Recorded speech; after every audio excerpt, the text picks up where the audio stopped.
Hello.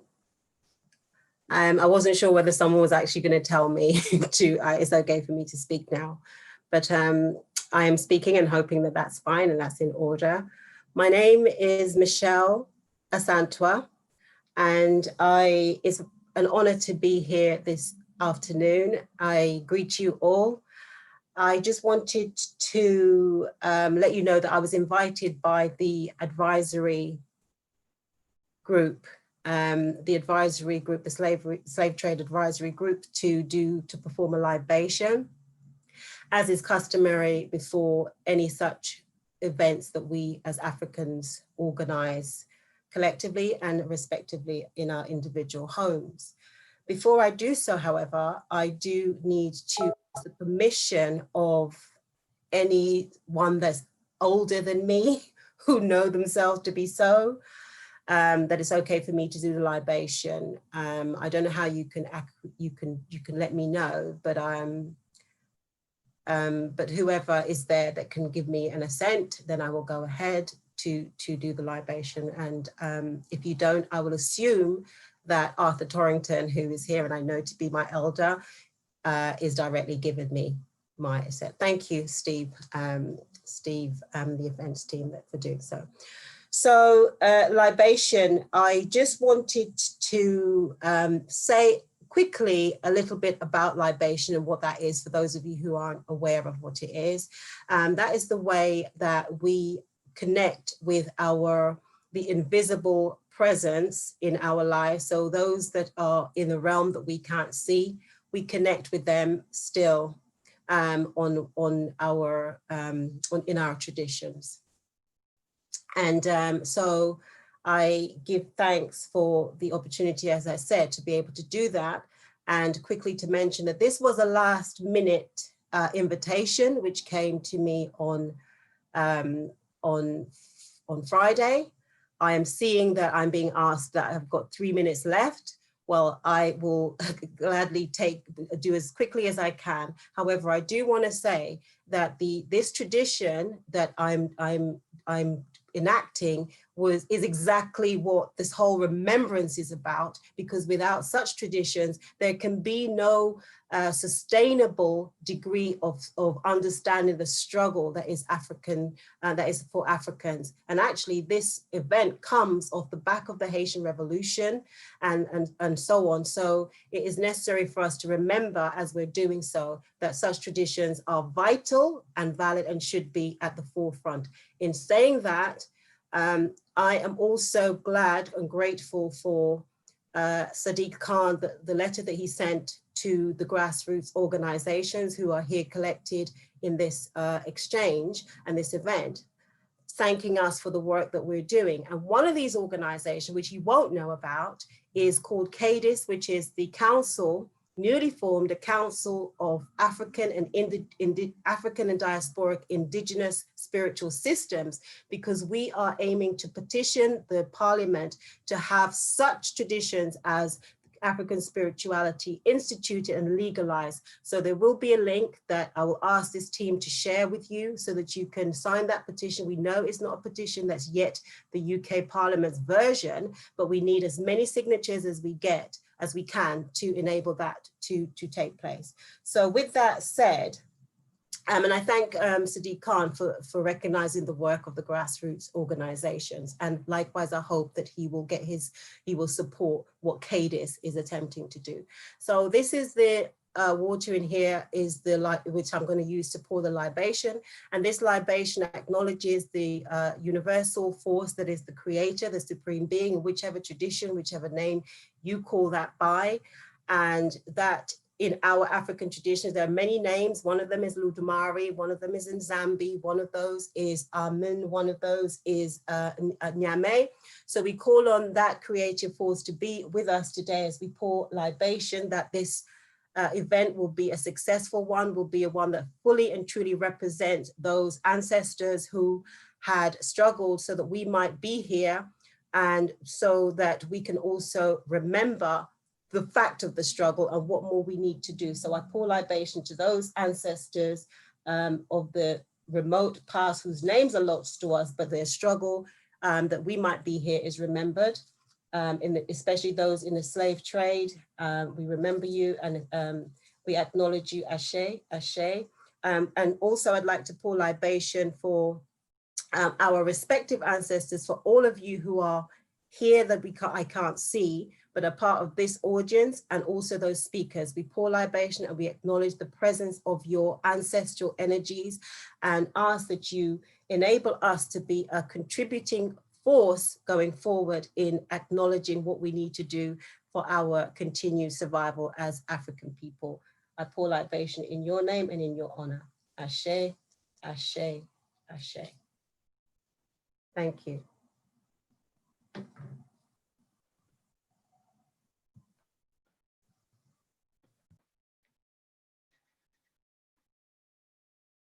Good afternoon, everybody.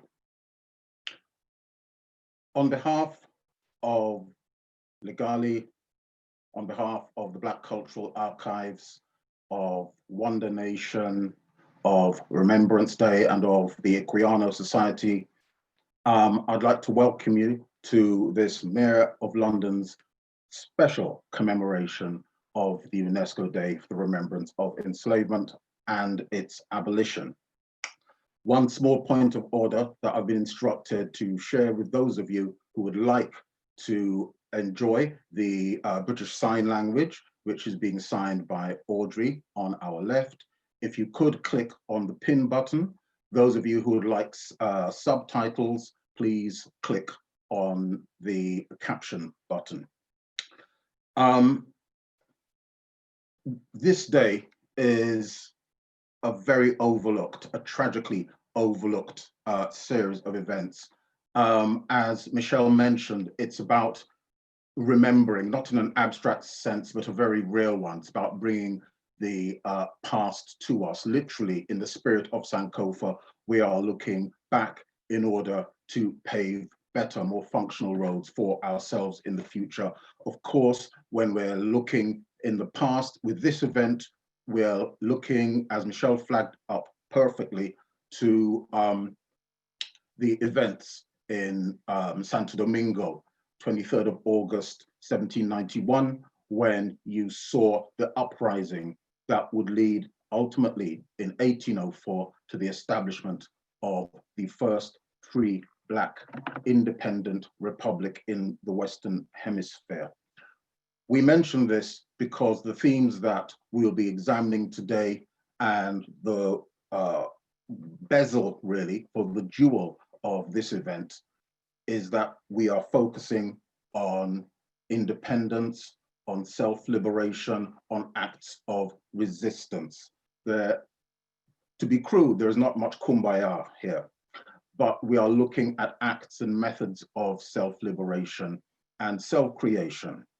And for those of us who are Londoners, either by birth, by choice, or just circumstance, we must always remember that wealth of material, that wealth of references to African history that is held. We can just held right here on the streets here, in stone, in our manners, in our attitudes. We can look through the lens of London history, and we can just see this incredible, the incredible work that's been done by people of African origin, resisting at every levels in all sorts of ways. Some of these people and resistors we know, but we should know more about them. We should talk more about them. We should share them more, the great and the good. Many of us will know, of course, about Olaudah Equiano and the Sons of Africa, which also included Ottobah Cugoano. Both of these men were literate men. They were writers bringing Black thought of enslaved Africans into the majority leadership for the first time in history.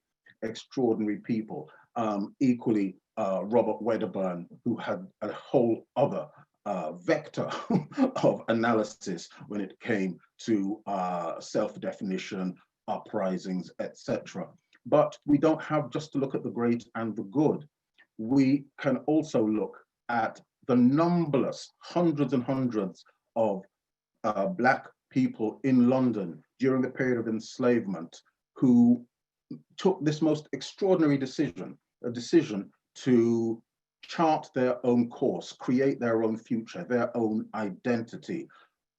If we just look across the river from the mayor's office to the Tower of London, you've got in 1687, a runaway by the name of Edward Francis. He runs away into the deep midwinter, trying to find his own future. He is creating his own life, as is Bembo. She was a 19-year-old woman, Black woman, who was enslaved to the jeweler's room at the Tower of London. 19 years old, 16 years old. A lot of these people are very young people, and there are hundreds and hundreds of them. They are running away, charting their own future. And they are as much part of the story, if not more so, than the great and the good.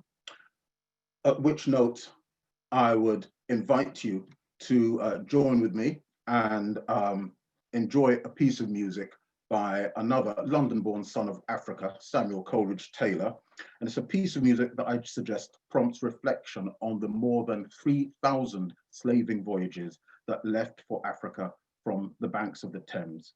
It's Samuel Coleridge Taylor's arrangement of the spiritual Deep River as played by Chineke.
That was Deep River, as arranged by Samuel Coleridge Taylor, performed by Chineke. Samuel Coleridge Taylor, of course, a very prominent Pan-Africanist, as is the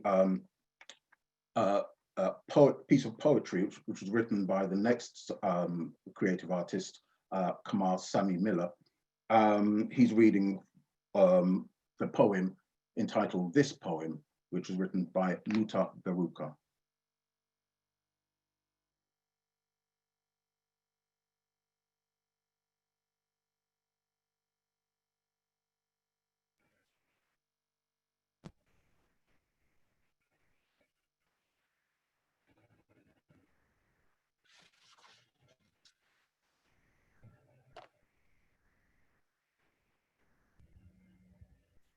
Excuse me, ladies and gentlemen, in place of the poem by the esteemed Muta Beruka, which would have been read by Kamal Sami Miller, may I now introduce Dr. Debbie Weeks Bernard, the Deputy Mayor, and she will take it from here.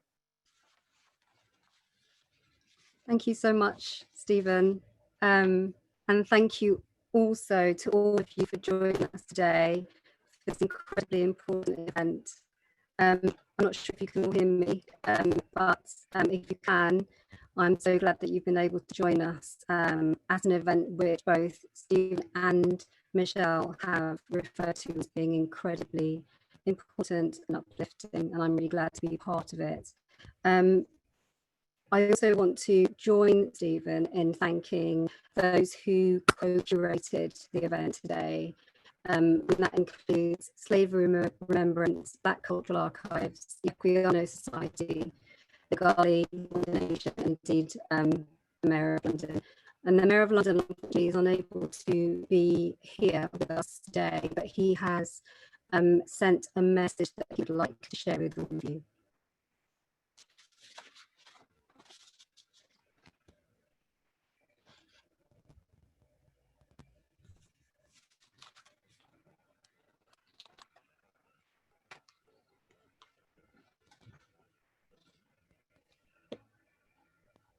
Hello everyone. I want to begin by thanking you all for joining this online event. I'm pleased that even in the current circumstances, we've been able to organise this commemoration, because this is a chapter in human history that we simply can't allow to fade from our collective memory. The slave trade was a brutal and barbaric enterprise, which can only be described accurately as a crime against humanity. For it involved the systematic dehumanization, exploitation, forcible relocation, and murder of millions of African people over hundreds of years. And make no mistake about it, the legacy of this appalling trade continues to cast a long shadow. Indeed, we can't ignore the slave trade's profound and enduring impact on African origin communities here in London and across the globe. Just as we can't ignore the reality that London and the UK owes a significant portion of our wealth to this evil practice. I believe that being aware of and honest about our history enables us to understand the origins of many of the injustices that blight our Black communities today. The truth is that too many Black people in our city remain shackled by the heavy chains of poverty, deprivation, and a lack of opportunities. It's surely no coincidence that Black men and women are nearly twice as likely to die from COVID-19 as their white counterparts. And it's surely no coincidence that Black Londoners are overrepresented in our unemployment figures and underrepresented at the highest levels of politics, business, and the media. That isn't down to chance. It's down to the historic injustices we've inherited but failed as a society to address. Yet if history teaches us anything, it's that progress is possible, that injustices can be overcome, and that wrongs can be set right. And it now feels like we're living through one of those moments in history when the forces of progress are making real change possible. The Black Lives Matter movement has thrown a light on the racism, inequality, and injustice that persists in our society. And as the Mayor of London, I'm proud to support it. We all need to be doing much more to root out the hatred and discrimination, as well as confronting racism whenever and wherever we see it. Of course, it won't be easy, but I'm convinced that if we all work together and play our part, we can build a fairer, more equal, and more just society, and a future fit for all our children, regardless of the colour of their skin. Thank you.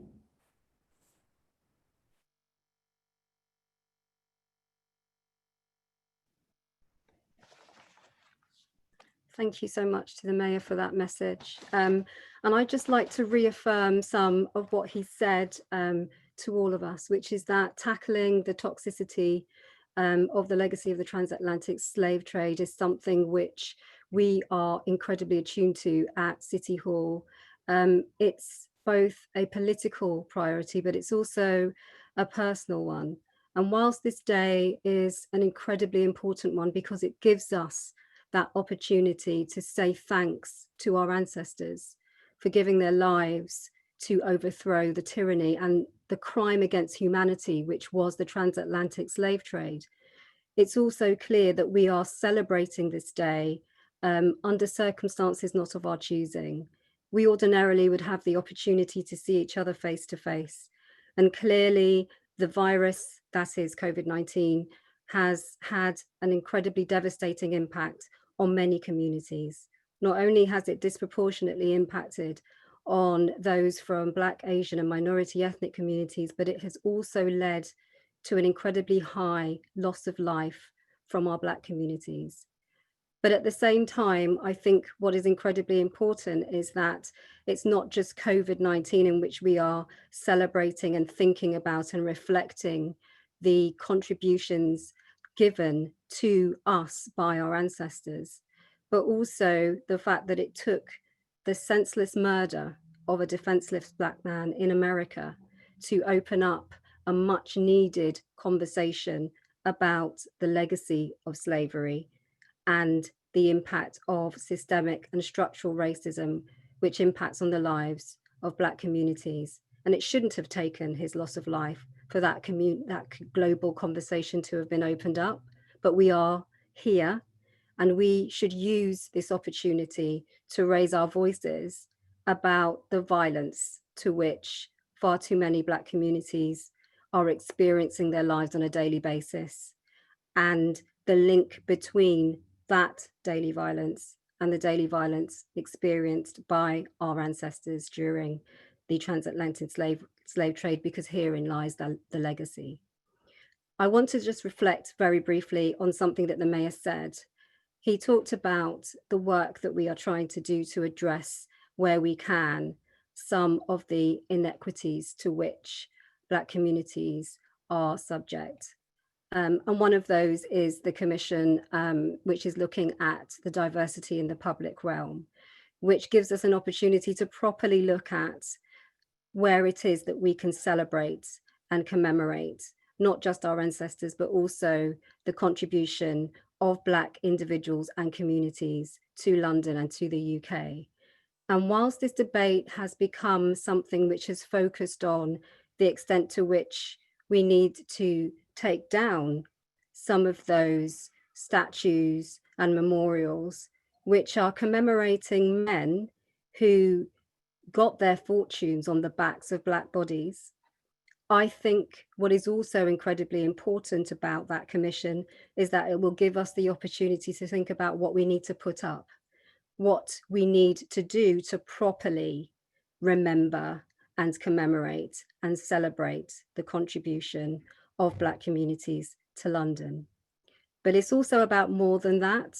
We also recognize that around a lot of this discussion, there have been people who have suggested that it's a distraction, and it's important to recognize that it is and can be used as a distraction, because clearly what Black Lives Matter, the death of George Floyd, has raised is the fact that racism is pernicious and is endemic and is systemic. The last time that I saw Steve Martin, who is also the host of this amazing event today, we were both working on a project with children and young people in schools across London, where we were giving them the opportunity to chart the migration journeys of their parents, their grandparents, their great-grandparents, and their communities to Britain.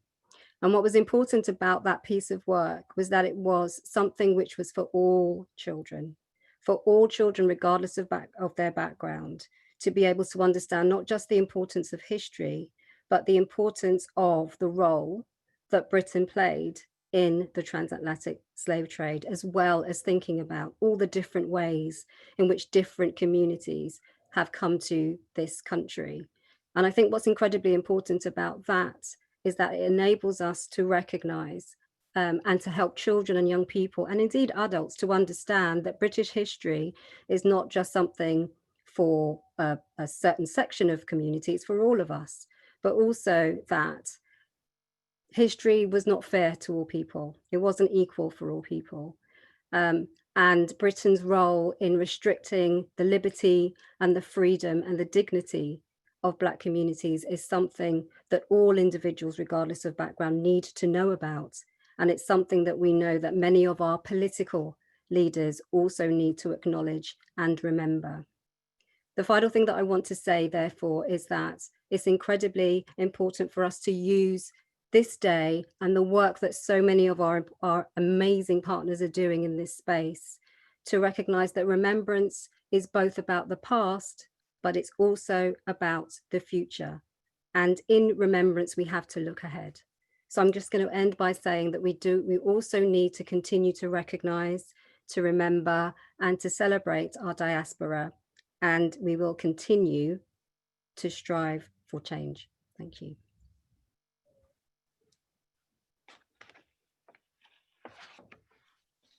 Yeah, thank you very much indeed, Debbie, for that ever needed reminder that in our gaze towards the past, we are always with one eye on the future.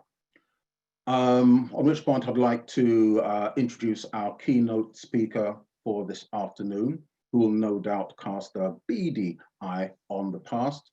The keynote speaker is Professor Olivette Botelli, the Professor of the History of Slavery at the University of Bristol and Vice President of the Royal Historical Society. Thank you, brother. Thank you, brothers and sisters.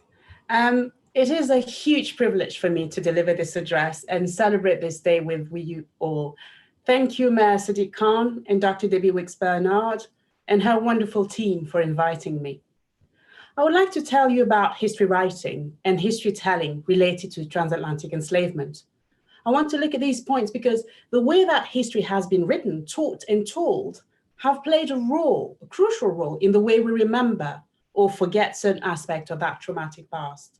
Who have taught that history has also have an impact on the past and the present. First, the traumatic aspect has been removed from the narratives about enslavement. The story told has been about a trade that was common across European kingdoms and that was almost necessary. In contemporary Britain, we are told to remove ethical consideration because after all, that trade was legal. This is in stark contrast with what was happening in the 19th century. Now, for decades, British people were presented with a story of a victory of morality and ethics over the greed of slave owners. Britain was proud of its role in forcing other nations to abolish the slave trade. It was also about a history of humanitarianism in the 20th century, or rather in 1820s. A time when Britain, let's remember this, was exploring ideas of a long-term settlement and occupation of the African hinterland. So that narrative of saviorism had holes and remained unconvincing at the time in the 19th century. Slavery was still very much alive in plantations in the Caribbean. That history of victory was challenged by what was happening in the colonies, with rebellions of enslaved people in Barbados in 1816, Demerara, 1823, for example. Slavery was abolished in 1834, but as we know, it was followed by apprenticeship, and then by the migration of people from the Indian subcontinent. Indentured servitude was a key feature in what is known as post-abolition, and it had shaped post-slavery Caribbean societies. Meanwhile, Britain was positioning itself as the champion of freedom by lending a hand to North American abolitionists, especially Canada, a British colony at the time. As incredibly important as these stories were, they totally obscured enslaved people's agency, contribution to their own emancipation, and the hardship of indentured servitude in the 19th century. A few people of African descent wrote about these stories and never all about Black liberation, the use of Black bodies as wealth-building tools, and so on. I'm thinking about Trinidadian historian C.L.R. James' outstanding book, The Black Jacobins, first published in 1938, and Eric Williams's Capitalism and Slavery, first published in 1944. I'm thinking about Nigerian economic historian Josephine Ikore. I'm thinking about Professor Hilary Beckles. And of course, I'm thinking about wonderfully outstanding Black woman historian, Professor Verena Shepherd. There are, of course, equally outstanding white historians who have written about the history of enslavement that moves away from the well-rehearsed history of abolition. And I'm thinking about Professors Catherine Hall, Diane Payton, Emily West, yes, I'm citing women, and many of others. But all these outstanding pieces of academic research are not widely circulated. What we do have widely circulating is a celebration of narrative of abolition, or a recognition and celebration of those who made Britain extremely wealthy. It did not matter that those people produced wealth by using Black and brown bodies. That recognition took the form of memorials, statues populating Britain's urban landscape. To use Paul Gilroy's work, 20th and 21st century Britain is very much about post-colonial melancholia. Most interesting is that the statues were often erected after these people have died, and so a rewriting process of their history posited them as heroes, who in many cases were benefactors and whose wealth supported their ascent to political power. In other words, it is no surprise that most of them moved from traders, philanthropists, to politicians, and sometimes all three at the same time. The second consequence was that the past has become so sacred, and debating it and bringing in the idea that these people were actually challenged by their own peers when they were alive is perceived as a threat to the narrative of social cohesion, whereby the past is done. You know, it was a long time ago and we are a tolerant nation now. The issue here is that the past is not sacred. It is always subject to new findings, new readings that shape our perceptions in the present. There is also resistance to allow people to professionally tell that story, as has been demonstrated by the Race and Ethnicity report of the Royal Historical Society. As a Black teacher, one is suspected of being partial. It is believed that one will focus on the wrongdoings of colonizers only, as if the history told and taught so far has indeed been free from bias, as if one cannot be a rigorous historian of enslavement if one is white. Why is it very important to look at who teaches that history, you may wonder? It matters because teachers, educators are role models.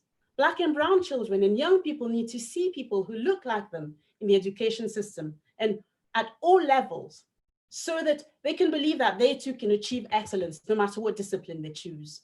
They too can have access to employment later in all areas, no matter what their backgrounds are, simply because they saw a teacher, a lecturer, a professor, a vice chancellor, a principal, and so on who look like them. Children and young people from the majority group, meaning white students, also need to see more of people who look like me, because that is a celebration of what Britain can achieve as a wonderfully diverse country. Black teachers and educators thus become models for all those learners. Some of you believe that, to quote Audre Lorde, one cannot dismantle the master's house with a master's tool, and that liberation can only be achieved by moving away from all these institutions and creating Black and Brown-led organizations. I respect deeply these views. I also believe that there is not only one way to end racism and achieve liberation and social equality. To come back to the importance of history, historians are perceived as the custodians of the past, but whose past are we talking about? Social cohesion will be achieved not through silences and erasure, but through a strong commitment to tell all aspects of the history of enslavement. These encompass histories of resilience and communities, collaborations, as well as the ugly sides. And the ugly side is not just enslavement, but also the legacies of enslavement that had led to the dehumanizing of Black and brown bodies in post-slavery societies, as we have seen and continue to see through the Windrush scandal. It is about erasing then discarding the contribution of groups of people whose work greatly contributed to 20th and 21st century Britain. I also believe that it is not all about economic contribution through employment. Contribution is social, cultural, and even psychological. Raising a child as an unemployed Black single mother is about contributing to Britain's history. What we are seeing now is young people across the country taking the matter into their own hands. In Bristol, the statue of Colston was toppled by white, Black, and brown people. Whether they were from Bristol or not could be debated, but that's not the point.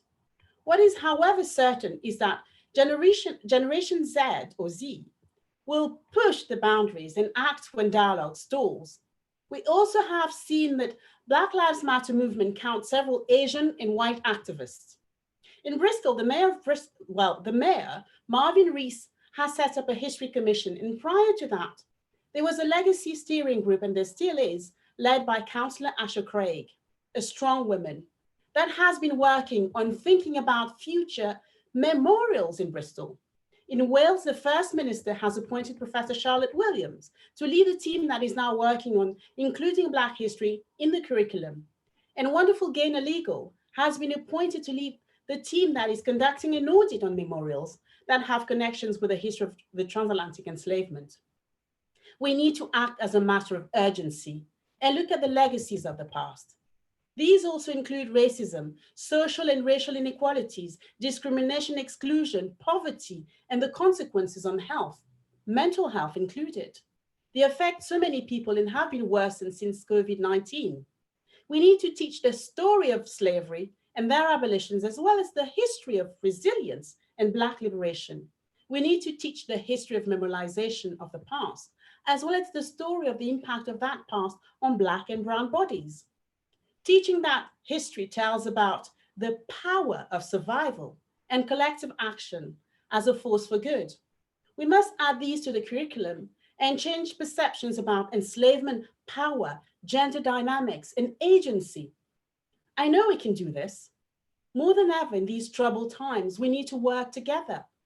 In my heart, I hold a very, very strong belief that we can do this together. Thank you.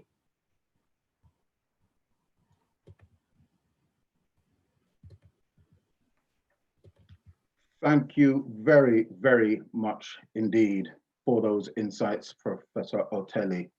Thank you for introducing this most important aspect of today's activities, which is trauma and the tools needed to fight against this and to create our own realities. Thank you as well for the somewhat disturbing insight into your daily practice in these ivory towers.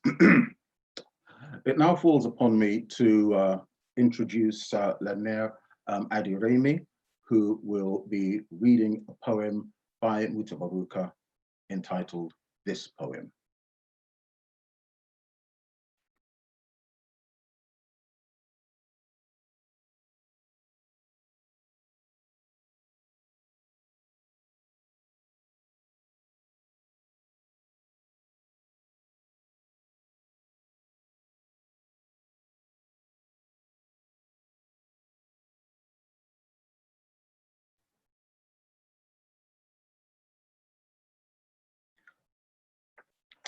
Right, everybody. We seem to be having some connection problems to Lenere Aderemi and the poem Mutabaruka, fantastic poem, about this poem, a poem which will never leave us because it continues in our mind after the reading. And I'm sure the affirmations, which I enjoin you now to share with us, the affirmations which will be read, will also live on in our minds.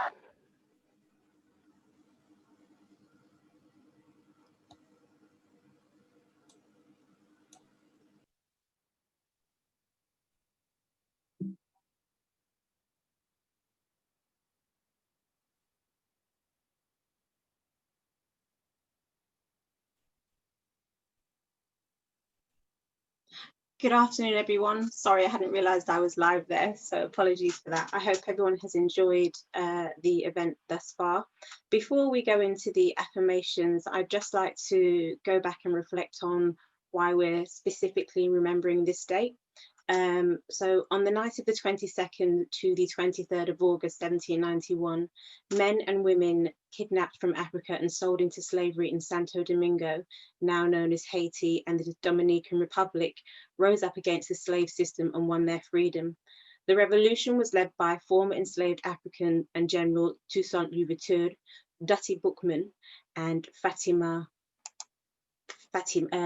Fatiman.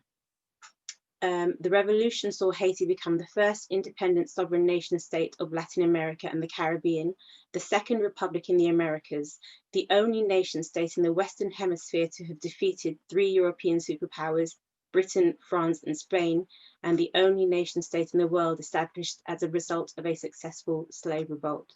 Now I'm going to lead us into the affirmations. After each affirmation is read, we shall say Ashe, and we would like you all at home to join us in saying Ashe at the end of each affirmation. Ashe means and let it be, and so it is. So we affirm that this annual remembrance of slavery, its abolition and revolutionary resistance in Haiti on the 23rd of August each year continues the cultural tradition of Sankofa, looking back to learn how to create a better future for us all. Ashe. Ashe. Ashe. We affirm that the women and men who fought for the freedom on the 22nd of August 1791 not only secured liberty and independence for themselves in Haiti in 1804, but also laid the foundation for the establishment of universal human rights for which we are all indebted. Ashe. Ashe. We affirm that the names and deeds of these courageous freedom fighters from across the Caribbean, Africa and its diaspora deserve tribute with education and research, teaching their story and their revolutionary values against exploitation and oppression. Ashe. Ashe. We affirm that in 2011, UNESCO recognized the forced enslavement of African people, the Ma'afa, not as a trade, but as a crime against humanity, an act for which no legitimate reparation has been made. Ashe. Ashe. We affirm that the Ma'afa and the Mangamizi is not merely a subject of the past. It is a history that has shaped the face of the world, creating binding ties between peoples and continents and irreversibly transforming the destiny, economy, and culture of nations. Ashe. Ashe. Ashe. We affirm that the legacy of slavery, colonialism, and imperialism remains an unresolved wound, requiring justice and healing if we are to stop the spread of political, economic, and spiritual trauma across generations. Ashe. Ashe. Ashe. We affirm that in March 2019, the European Parliament recognised Afrophobia as a growing problem. And it voted for its member states to act against the discrimination and the inequality faced by the estimated 15 million people of African heritage living in Europe. Ashe. Ashe. Ashe. We affirm that the study of this history is equal to paying tribute to those Africans who fought for their freedom and to their unique contributions to the affirmation of universal human rights. Those freedom fighters have set an example for us to continue the fight against racism, inequality, and inequity that endure to this day. Therefore, we join UNESCO to annually remember the transatlantic trafficking of enslaved Africans and its abolition. Ashe. Ashe. Ashe.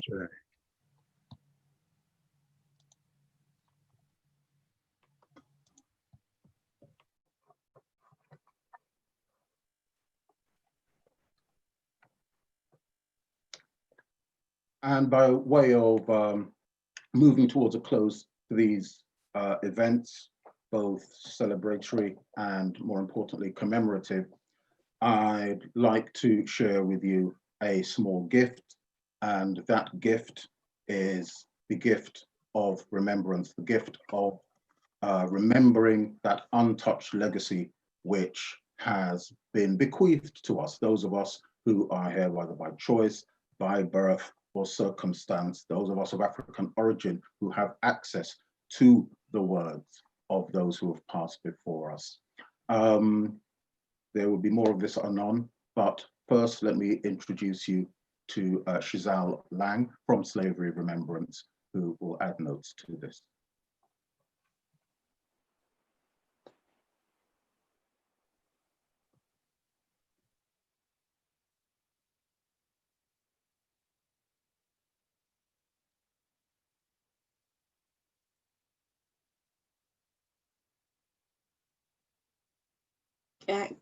Good afternoon, everyone. I'm hoping you can see me. I'm not sure if you can still see me. I just want to say thank you all for joining the first half of this hybrid event between City Hall and Sankofa Day. I hope you have enjoyed what you've seen so far and learned a lot from it. We have more to come. I want to thank everyone who participated actually before I even go. So thank you everyone who participated, for all our esteemed guests. Thank you for words from the London Mayor Sadiq Khan and Debbie Weeks Bernard, and all our esteemed guests. We have a second half coming, which includes some amazing panel conversations, looking deeper into some of the things we've explored this afternoon. So please come back and join us at, I believe it's 7 p.m. Come back and join us for the rest of this event. And thank you once again for joining us. It's been an amazing afternoon so far. Thank you.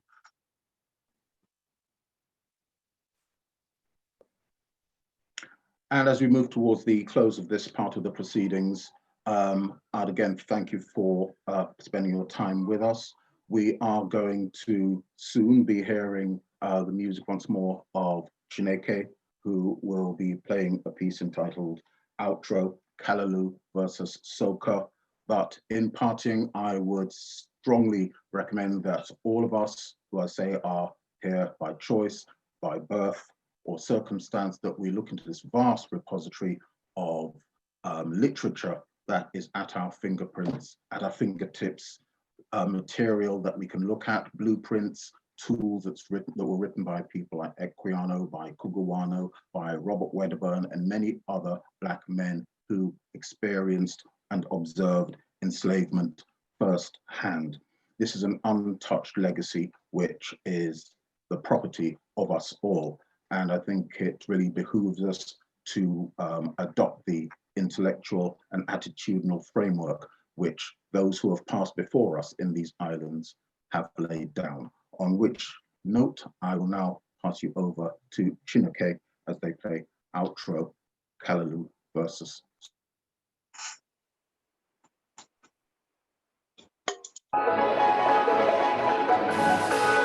Thank you.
Thank you.